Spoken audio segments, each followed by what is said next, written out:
Welcome to Astrology Off the Charts. We are three professional astrologers, friends, and lifelong students of the human experience, exploring astrology through thoughtful conversation. We're glad you're here.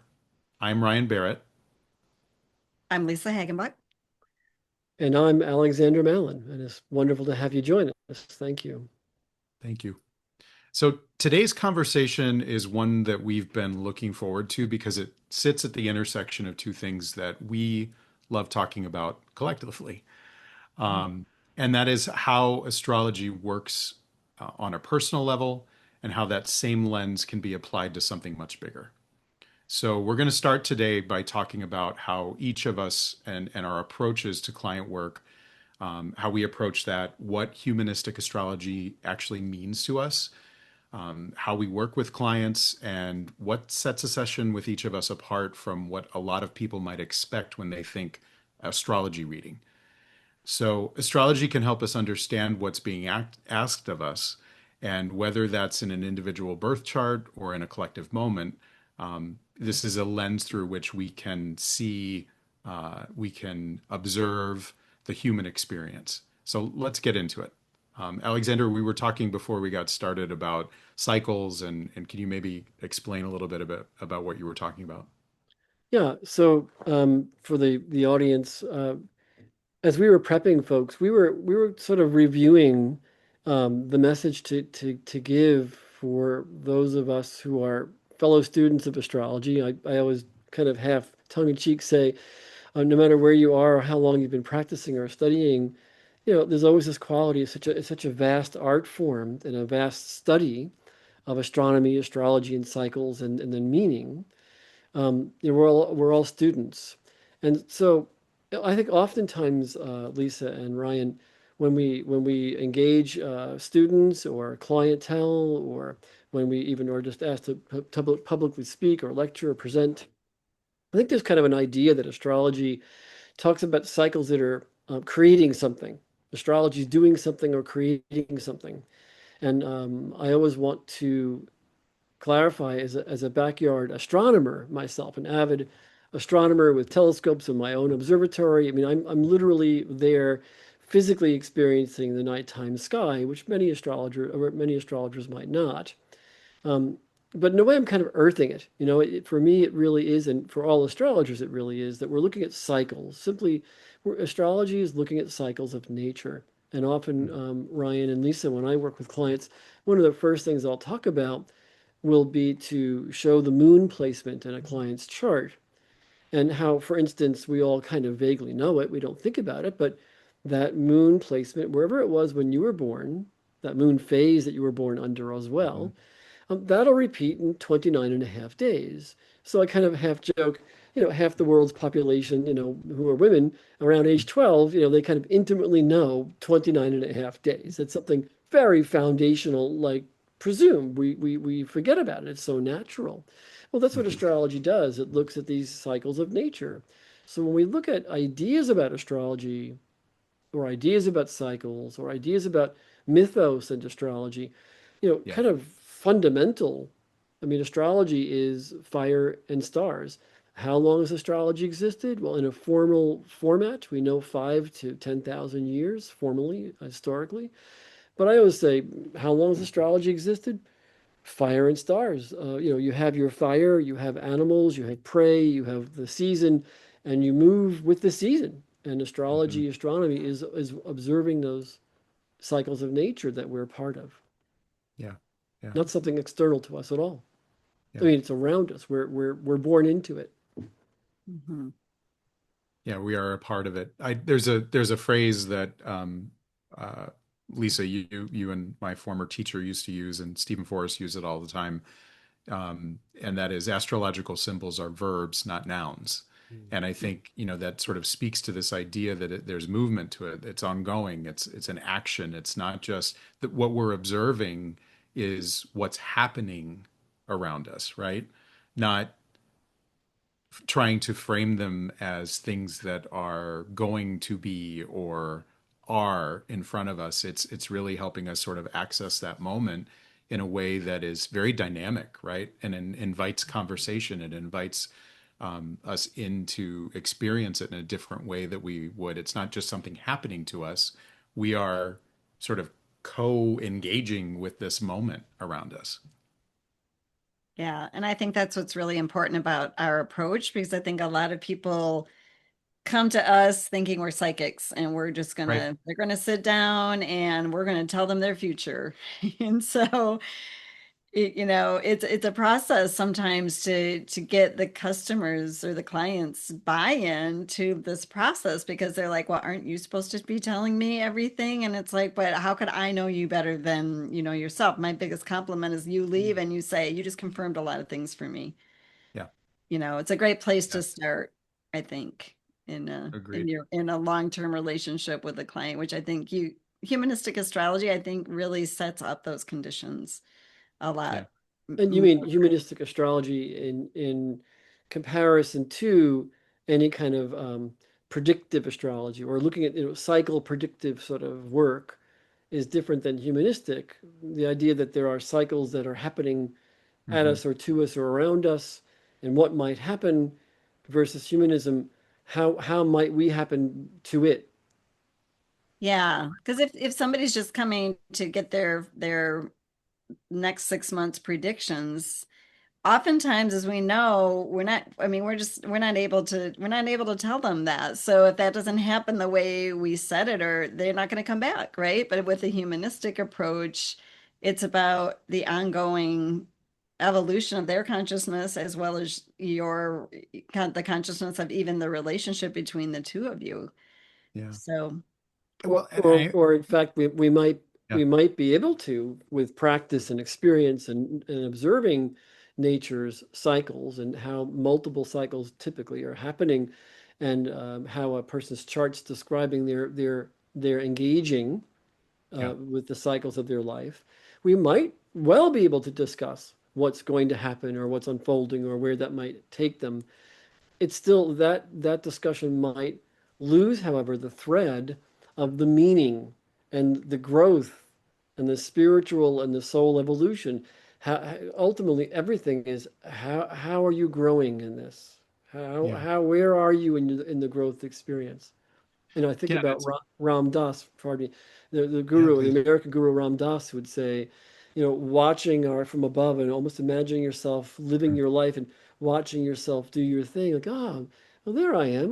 There's this. Oh, I'm with him again, or I'm with her again. Oh, let's watch this thing unfold. Oh, there it goes again.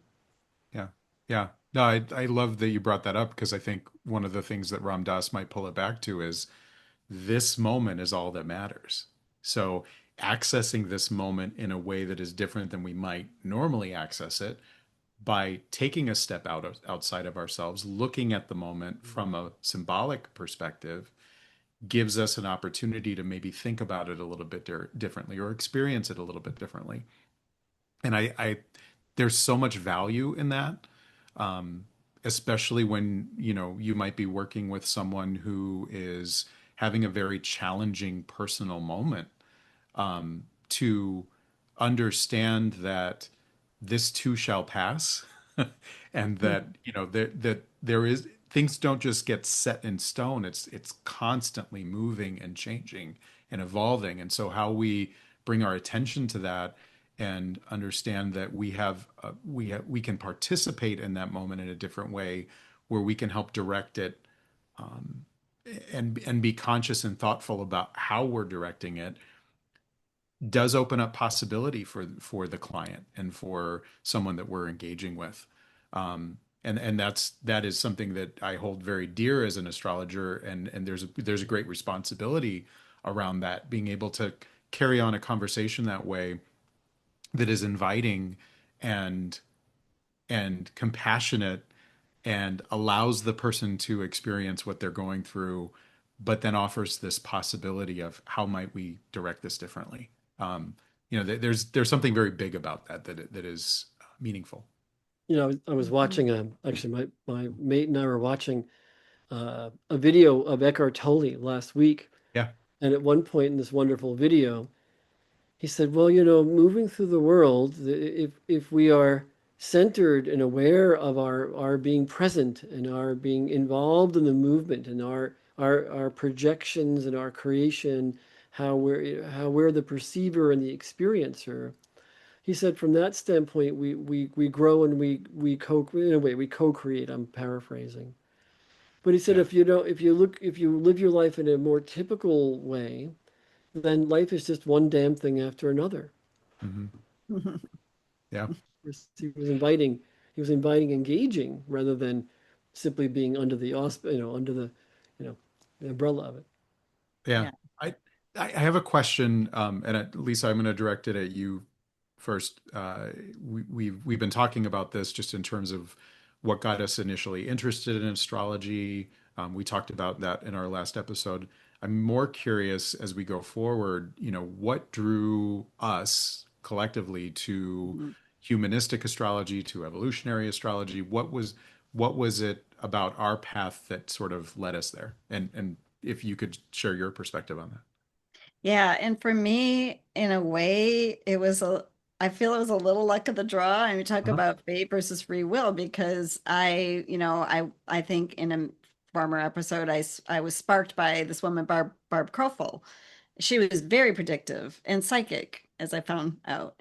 But she wasn't teaching. I would love to learn from her. She said, go find somebody that teaches an adult ed class. And I found Barbara Junko. Now, night and day astrologers. And I just was grabbed by the fact that I had always, I think, wanted to be, I'm an Aries moon. I like to be self-directed. And so she was more about you can take these energies and you can co-create with them. And that's what grabbed me. It's like, I can, like, because you don't know at the start, Yeah. that piece of it. So I think it just happened to be the only person I could find that was teaching a class, and I just stuck with her for, a very, very long time. I've Yeah. had other teachers, some of them are a little bit more of the classical, um, fate-based, if you will. Yeah. And so, and when I saw the juxtaposition of that, somebody I really admired, I got a reading from her, and she said, like, well, of course you would do this. And I thought, I would never do that. And it made me think, no, I really need to stick with consciousness, and interact in a sacred conversation with somebody. Yeah. Yeah. Alexander, what about you?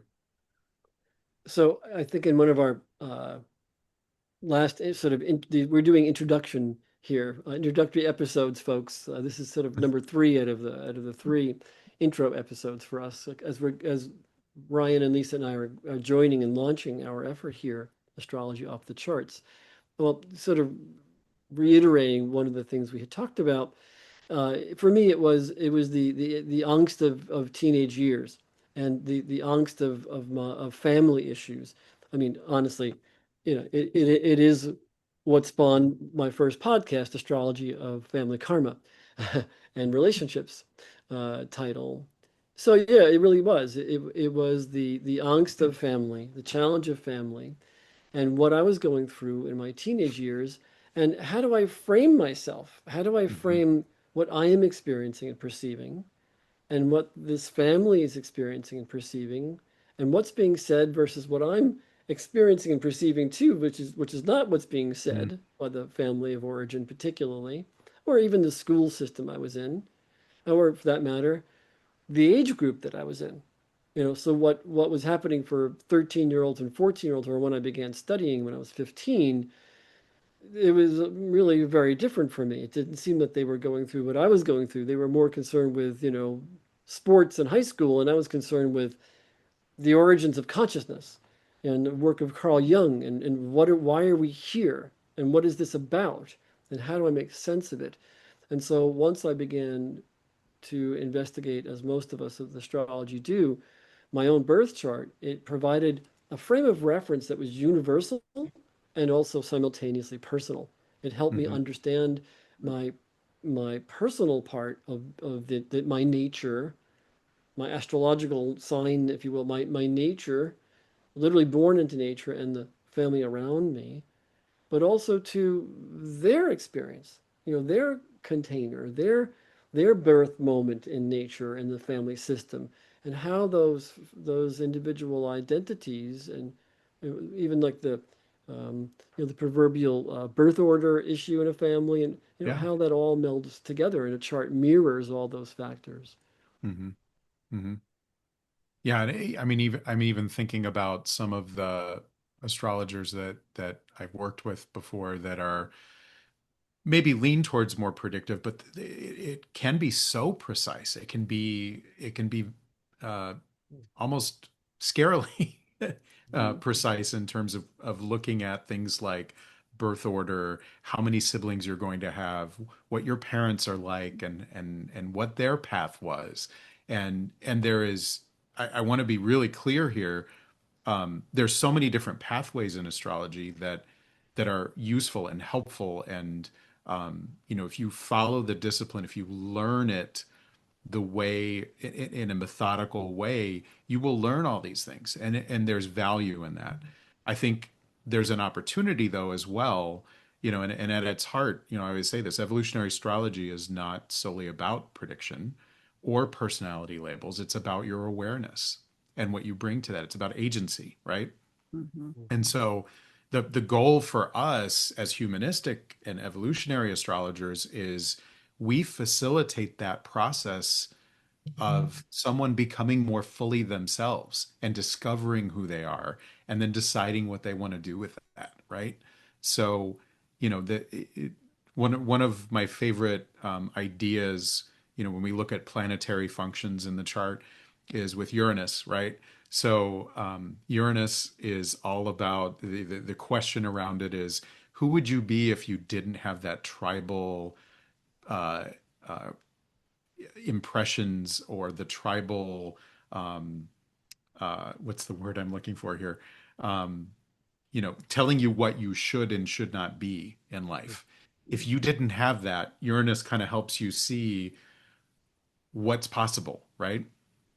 And so, when we're talking about applying this to working with clients and helping them through that process, I think what drew me specifically to this humanistic approach to astrology is that that's always how I've been wired. That's what I'm interested in doing. And there are other people that are interested more in helping to predict events and or to help someone choose the exact right time for something unfolding in their lives. And there is value in that, and it's important.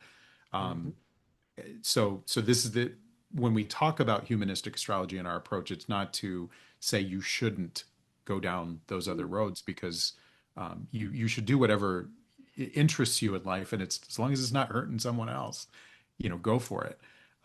But me personally, I was drawn to that when I started studying with Barbara. She used to say all the time, life is not about what happens, it's about how one responds to what happens and how one develops their consciousness around that. And that always stuck with me, and I'm interested in exploring that in this lifetime.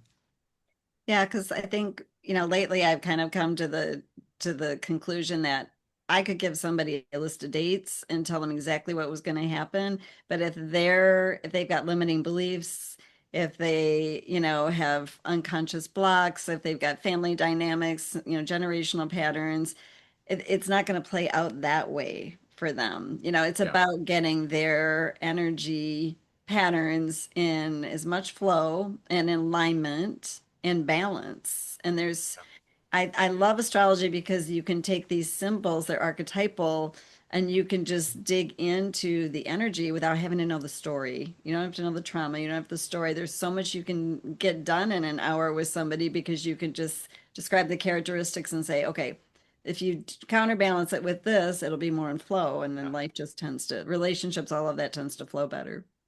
yeah. You have me thinking of, so in other words, when an astrologer, if they're particularly humanistic, as we three are, when we look at a client's chart or our own chart, Hmm. the chart is a symbol for what was happening in the family system when you were birthed into it. The Mhm. chart's a descriptor of mom and dad and where they were in their growth, where they were in their marital connection or relational connection, where they were in the world at large, and this event of this baby entering this system. And so the chart describes that.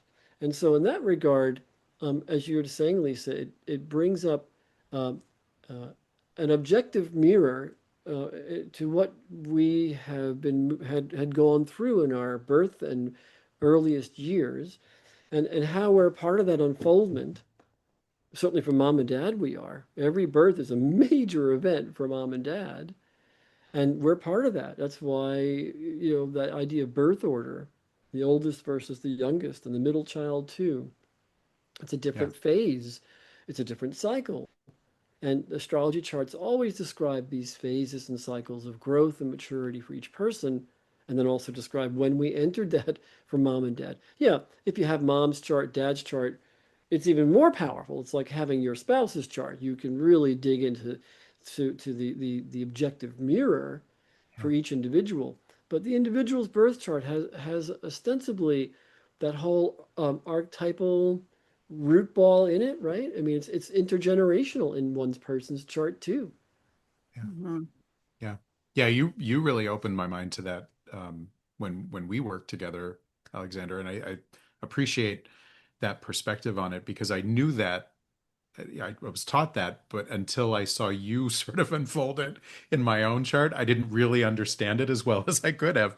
So, thank you for that. And what you're talking about also brings up something. I saw it today. I think it was Christopher Renstrom who was talking about cycles and time, and he likened the zodiac wheel to a clock. And if you didn't have the planets or the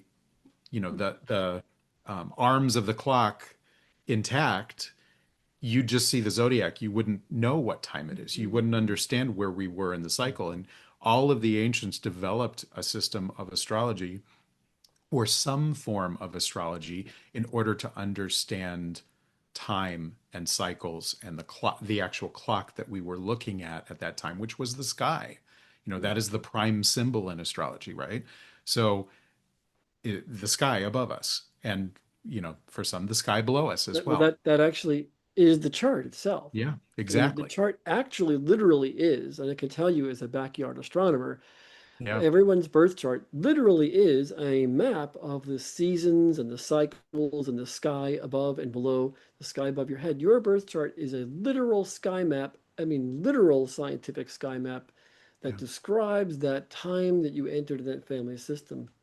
yeah, yeah. It just that in itself kind of blows my mind. And when we talk about how what that opens up, where we can access with that, it's this moment to moment symbology that we can see that is constantly changing and evolving, and then layering on other techniques with that, like when we talk about secondary progressions or solar arc directions, there's these are symbolic ways of looking at how time continues to unfold for that moment that something happened, whether it was a birth or an event or anything. The beginning of this podcast, we can see how that will unfold over time symbolically. Um, and there's just something beautiful about that, just in terms of the grand design of the universe and what I see, and I love that you use this term too, Alexander.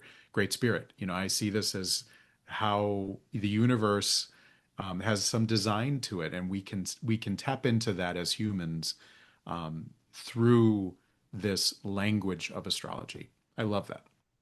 And Mhm. that's also what brought us together. Yeah. Ryan with evolutionary astrology, and Lisa, of course, with her humanism and with the family constellations work that you specialize in as well as an astrologer. In other words, these philosophical, psychotherapeutic ideas and systems that we all three have training in and background and schooling in. That, of course, is married to the consciousness of the Hmm. astrologer perceiving the client and interweaving.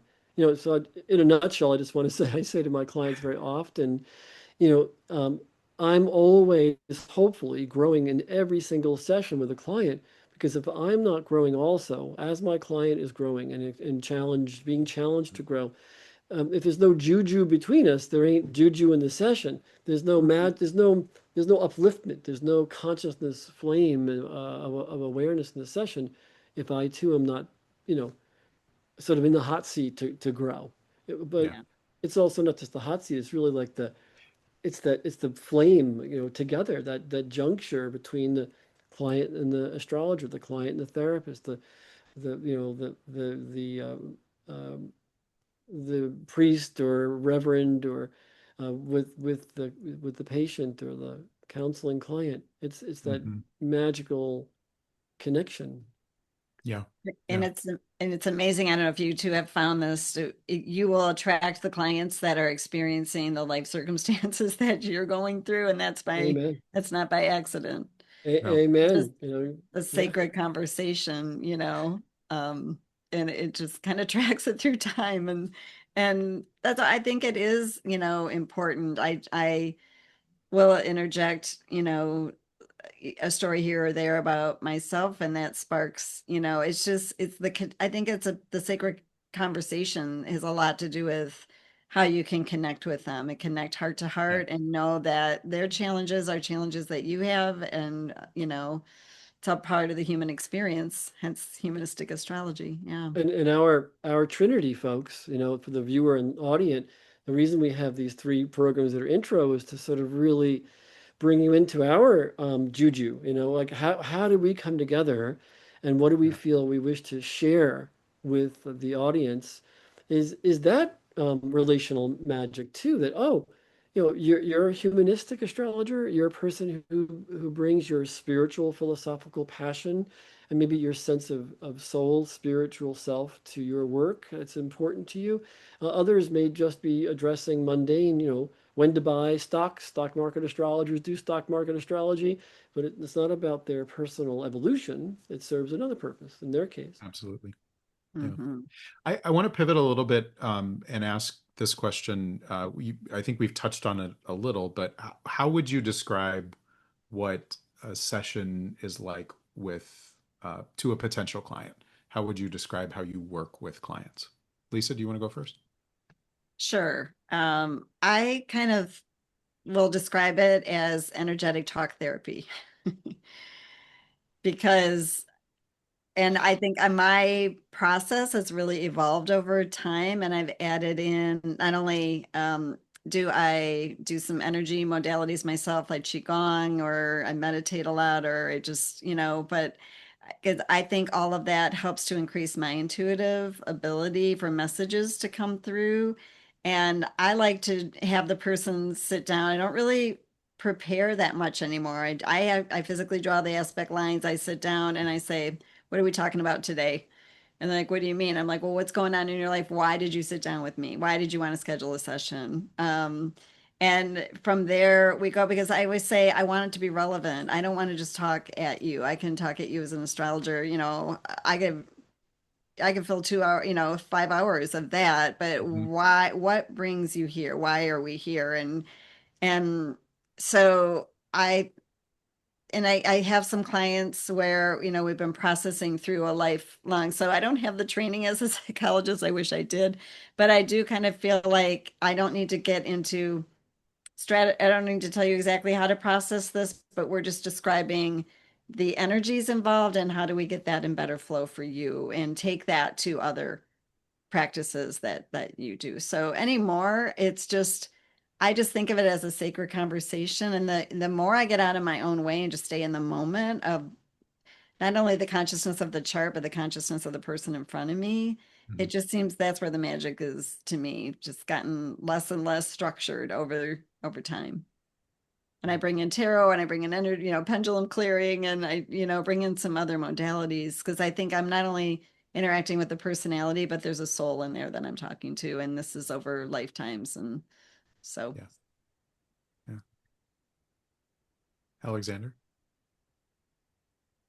So gee, Lisa, you got me cogitating here. You good. got me thinking and reviewing and stewing a little. I love that Um, word, by the way. yeah, you know, um, hmm,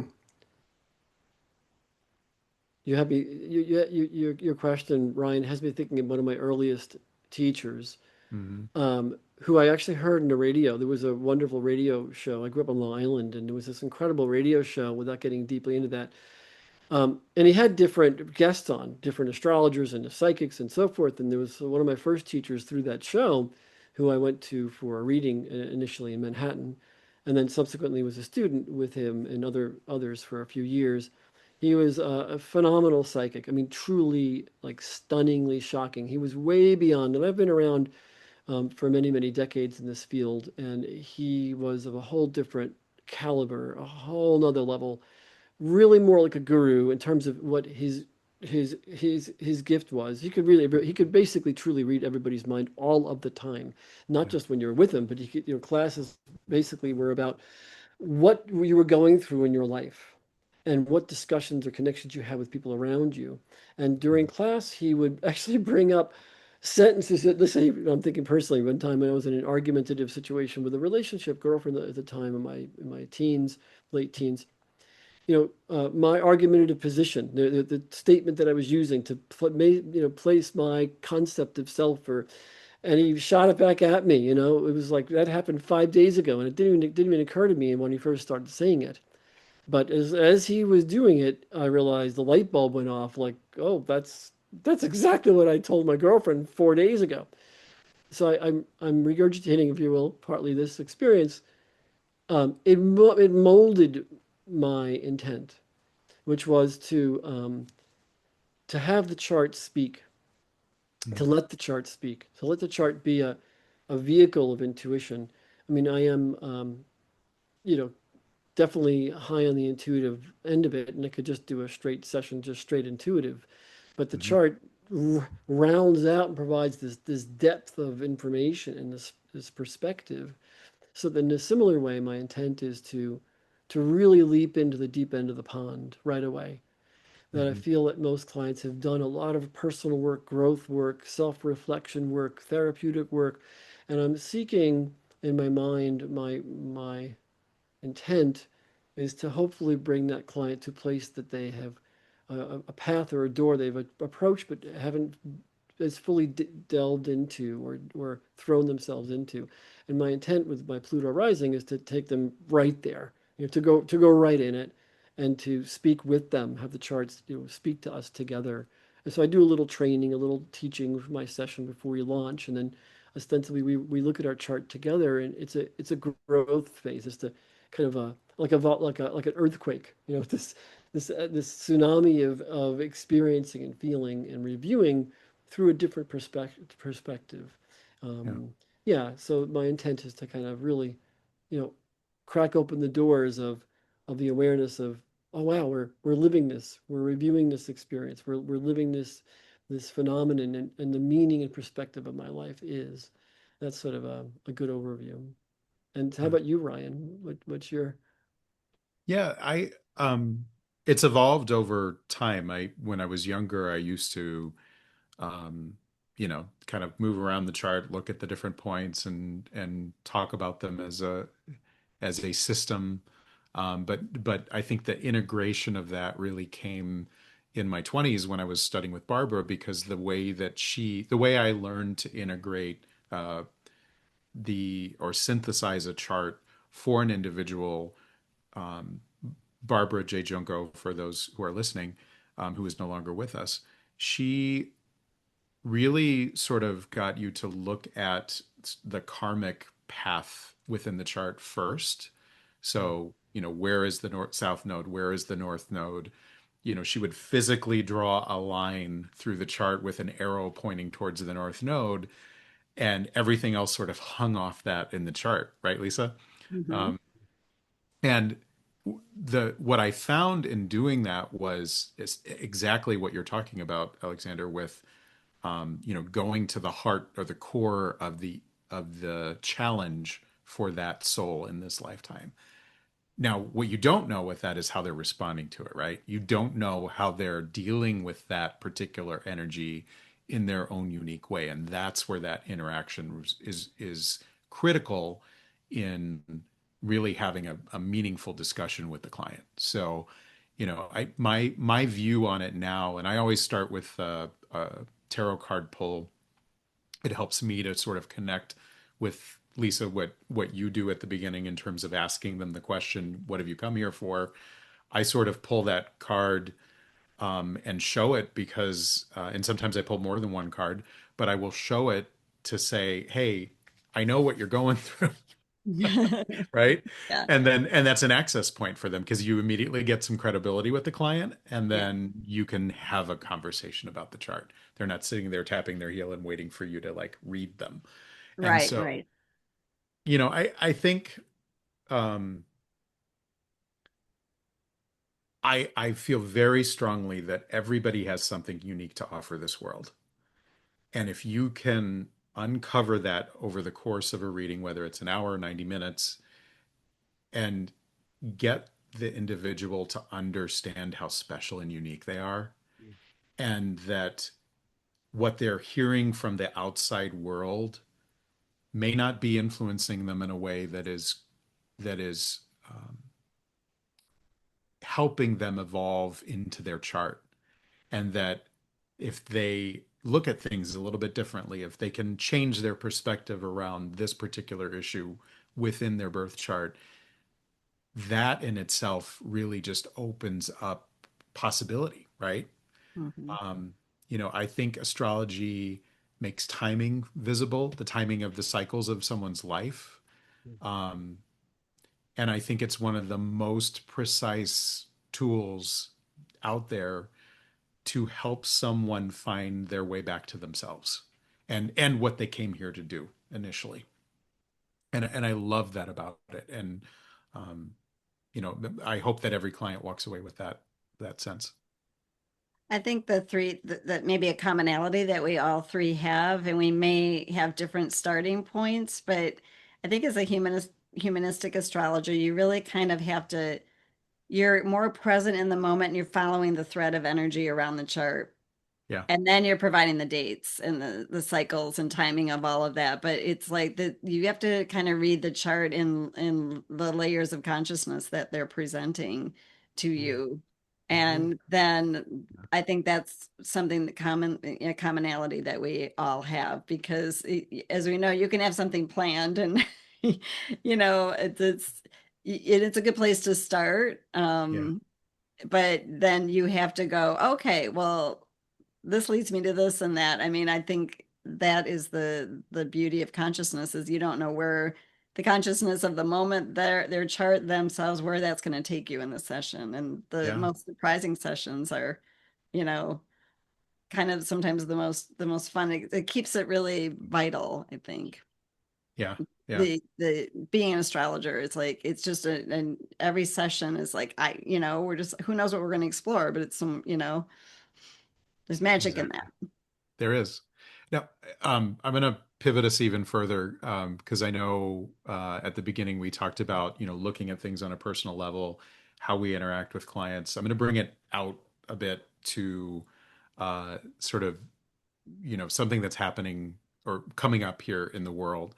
And right now the astrological community, I think, is kind of buzzing about something called the Barbault Basket, which, for those that are listening, it's this rare planetary configuration. It's been getting a lot of attention in the astrological community. Some of it's kind of dramatic. But I want to talk a little bit about what it actually is, and what it means potentially, because I think when we look at timing, when we look at cycles, um, specific configurations that are sort of auspicious from an astrology lens um, really do open up an opportunity for conversation. And so we had touched on this last time in our previous conversation, but want to share this. So I'm going to share my screen here again.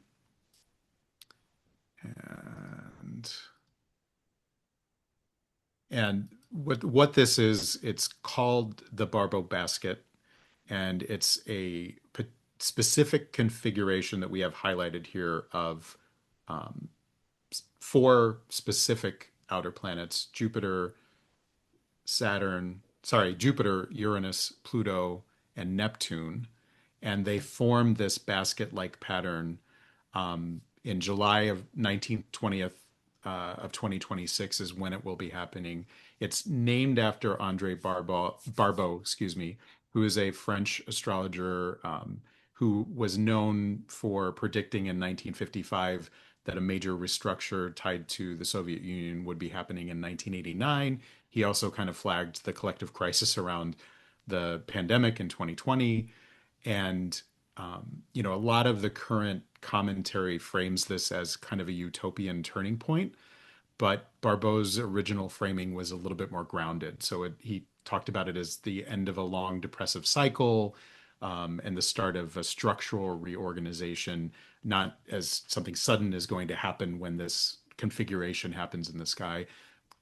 Just curious of your thoughts and your take on this relative to what we've been talking about in terms of consciousness and humanistic astrology and cycles.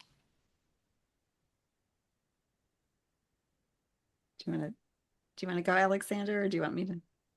Feel free, Lisa, if you have some ideas. Well, I mean, number one, I think it's just it's an this transit is part of like a larger unfolding transit, is beginning kind of at the first degree of the sign, and now we're at the fourth degree, and the third pass that we're going to talk about in a future episode is at the sixth degree. And with all of the outer planets, Uranus, Neptune, Pluto, changing signs, it's I think it's just a very interesting time from the perspective of so much in your consciousness and daily lives changing, and how that's evolving. And um in theory, like we say, it's very positive. You get sextiles and trines, but I think that um opposition from Jupiter to Pluto is about, okay, well, maybe you've become too complacent. And we're going to shake up your consciousness, and we're going to create some situations in your life, and you're going to have to make some choices. Are you going to stay there, or are you going to really jump in and work with these energies in new ways? Yeah. That's one thing that really stands out, is that opposition between Jupiter and Pluto. And Yeah. in the third configuration, we're going to bring, it's kind of like, this can be all really well and good, but we're really calling for expansive, deep transformation here with this, and Mm-hmm. playing with these energies. Especially, this is really hitting people, I think, or not hitting, affecting, or maybe people with that have planets in these 1 to 6 degree arena are probably being a little bit more called to greater transformation in those areas. Yeah. Yeah. Any oppositions or squares to those points might be friction points for individuals that are how they're experiencing this energy. Right. When the faster moving personal planets go through this configuration, they're going to be jumpstarting that in those areas of your life. So as with everything, I think you have to kind of take this configuration and plug it into your personal chart to see what life areas you're being most affected by. But I'm really just struck with that red line there. Hmm. Yeah. Any thoughts, Alexander? Well, so the first thing that crosses my mind is that our first two shows together of Astrology Off the Charts, and really the essence of how we came to be um, as a trinity in our work together here. Mm. Um, by coincidence, surely coincidence, although that's how astrology is, we all know astrological cycles are literally coincident in describing evolution, like the person's evolution, in a grounded way. You could say, wherever Saturn is in your birth chart, every human being will have Saturn opposite Saturn at age 14. So there are these cycles that we all have that astrology is coincident with, these developmental human cycles. But when we talk about planets Neptune and Uranus and Pluto, when we talk about those three planets, they coincide with these transpersonal, or beyond the individual. They're collective. Like Hmm. Pluto is infamous for being um, generational, describing each generation, the me generation of the 60s, and the Gen Xers and so forth. So when we look at these three outer body planets, these planets that are way out, that are not visible naked eye, they Hmm. are beyond the immediate assessment or attachment from an ego place. They're transpersonal. They are beyond the individual. They're part of the individual. They're kind of like they symbolize in your chart where we connect with our inner soul spirit and the collective. And so there is this major configuration with Neptune at the middle called a minor grand trine, or some Hmm. call it a transcendent grand trine that's happening. It's a collective configuration of 2026. The Barbault Basket has that Jupiter, a 12-year cycle that's connecting with this massive trinity of these planets. So first, the trinity, Neptune, Pluto, Uranus, the planets that symbolize in our charts transcendence. And that's kind of by coincidence we came together and met each other, and we discovered, we're all really about transcendence. We're really Hmm. about astrology that's about the individual and the individual in the collective in the individual, the transcendence of consciousness, the awareness of the journey, not just what I'm going through, but what's the meaning? How do I relate to that event or events? So the Barbault Basket is highlighting in a jovial Jupiter Jove, some cultures call it Jove. It's highlighting that Jupiter cycle of expansion. Jupiter cycles are every 12 years for everybody, age 12, 24, 36, etc. So for the human experience, Jupiter cycles are the individual's expansiveness. Hmm. But I also love the glyph or symbol for Jupiter is actually the same glyph or symbol that when a doctor signs a script and signs off on the script, they put this little symbol, little script symbol. And it's actually they're invoking Jupiter. It's an upside down Jupiter symbol. They're invoking Zeus for healing. I've never met a doctor yet who knows that that little script symbol is invoking Zeus for healing. That's what it really is, folks. That's the origin of it. So Jupiter is about this, the collective, the individual, the healer, and growing beyond. And so that's one phenomenon about this Barbault's basket. The other thing that leaps off the page is that half the wheel is occupied by these four and half is empty. And Yeah. so again, it describes kind of the collective in some unified way, and then the pregnant possibility. Right. The empty part is variability, Yeah. the consciousness is shifting into. So I think it's Yeah. an interesting pattern. And it is, of course, as you said, Ryan and Lisa, one of the biggest patterns of our lifetime in this 21st century that we're in. Yeah, agreed. And just something playing off this a bit too, when you mentioned the symbol for Jupiter, and from a literal standpoint, it looks like the letter four. All of these planets are sitting at the fourth degree of the signs. The other thing I'll point out is, relative to the elements that we're dealing with here, we've got two air signs in harmony with two fire signs, and the air and fire on one end of this in opposition to one another. So there's this idea of fire and, pushing things forth and birthing something new, and this idea of air, which is bringing forth of new ideas. And, there's this collective energy of the moment that is, feeding off of each other in terms of air and fire. And the lack of that on the other side is all the earth and water that's not part of this makeup.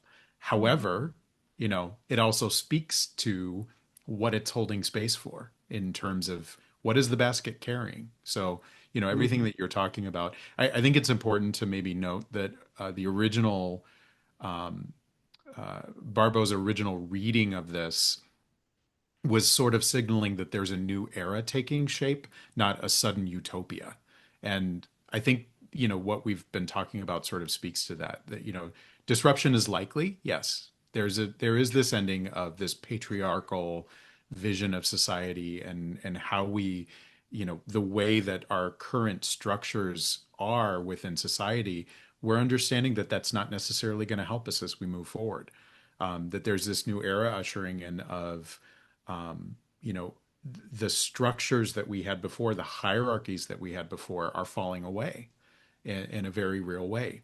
Religion is shifting and changing. People's ideas about society and how, the top 1% and our, the masses sort of rising up and saying, what about us? What about our individual perspectives? We have value, and we're not here to just support this system that isn't working anymore.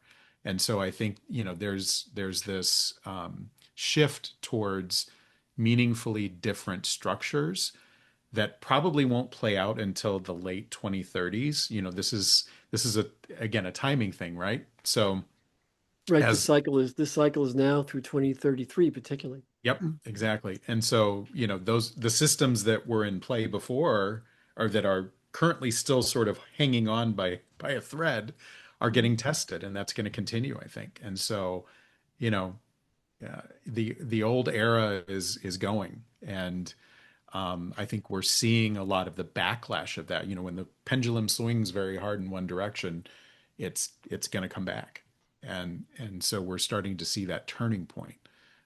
It will be interesting to see how humanity takes this and works with it consciously, because that will determine the quality of the output, right? That's always the outcome is going to be determined by the quality of the consciousness that is placed into it.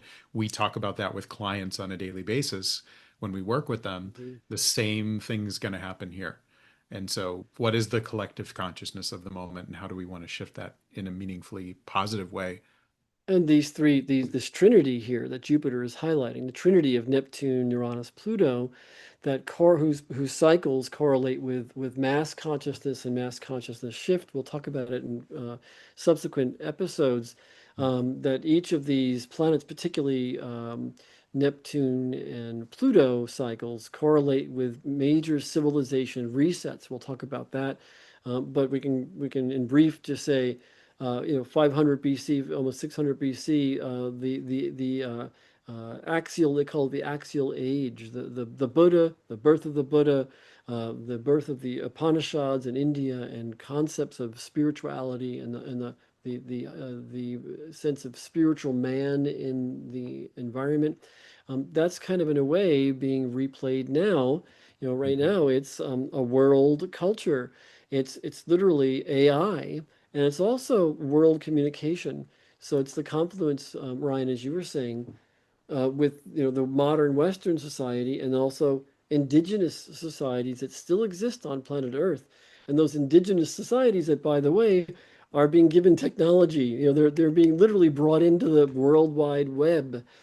Yeah, And so that's again this massive major collective reevaluation that you were yeah, addressing before. yeah, And yeah. then on an individual level, if you think about all of this blue energy is, if you think about Uranus is about the individual individuating and becoming their own authority and speaking their truth. It's in Gemini.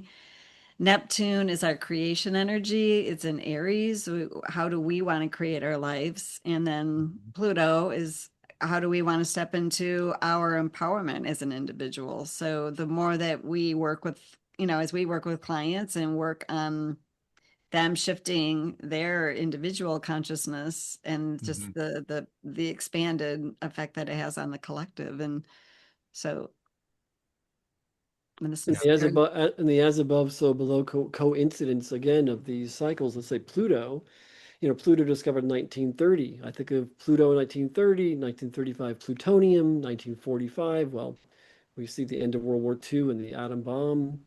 So, yeah, so fission, and now in the 21st century, not fission, but fusion. And then even the idea of world, the Western modern and the indigenous, fusion. This is the call to action, as above, so below. The material world is about fusion. The world culture of communication is about fusion, and also what does that mean for the individual? One's inner fusion, so to speak. yeah, Mhm. yeah. Yeah, regardless of what the collective picture looks like, this is about, similar to what we would do in any session with a client, what is the moment asking right now? What is the season asking? And how can you become more fully yourself? And where is this collective? How are we interweaving? Yeah. Because I've been saying with my clients recently, like World War I, World War II, maybe the Summer of Love in Woodstock. PBS was just playing a film about Woodstock. The collective coming together. Vietnam, but then Woodstock, the event coming together, Hmm. it's again a reiteration, the coincidence of it. How is one coming together? Here are the cycles in the US chart or Great Britain's chart or Yeah. China's chart. And how is that? What's happening for me as an individual? That's the work we do too. The outer and the inner and the coincidence of that. Mhm. One last thing I'd like to say about this, just in terms of experience and perspective, is that sometimes it can feel like at an individual or at a collective level that what we're going through is violent and difficult and messy. Mm, And that is a valid experience. I think many times we look back in history and we say, "Oh, this was the time of enlightenment," or this major thing came out of this very bad experience. So part of this perspective that we can give individuals and that we can also take a look at from a collective level is, sometimes change is difficult. Sometimes change feels violent and messy and difficult. Um, but understanding that the bigger picture of what's happening in that moment, and astrology gives us that lens to look at, what is the intent behind this moment, what's the intent of the moment, will help us to understand this is bigger than just the individual experience that we're having right now, and that we need to keep moving forward, and we need to keep understanding that this is a cycle and this too shall pass. So that's something I think we have, again, as a responsibility to share with that with our clients. Mhm. amen to that. Yeah. Thank you, everybody, for joining. We really enjoyed talking about this subject with you. I would say, as you hear what we're talking about over the course of the next few episodes, if you have feedback for us, if you want to hear different topics, we really invite you to engage with us. We may have individuals on in the future as well to join our discussions, but would Mhm. really love to hear from you. Is this resonating with you? Would you like to hear more of this?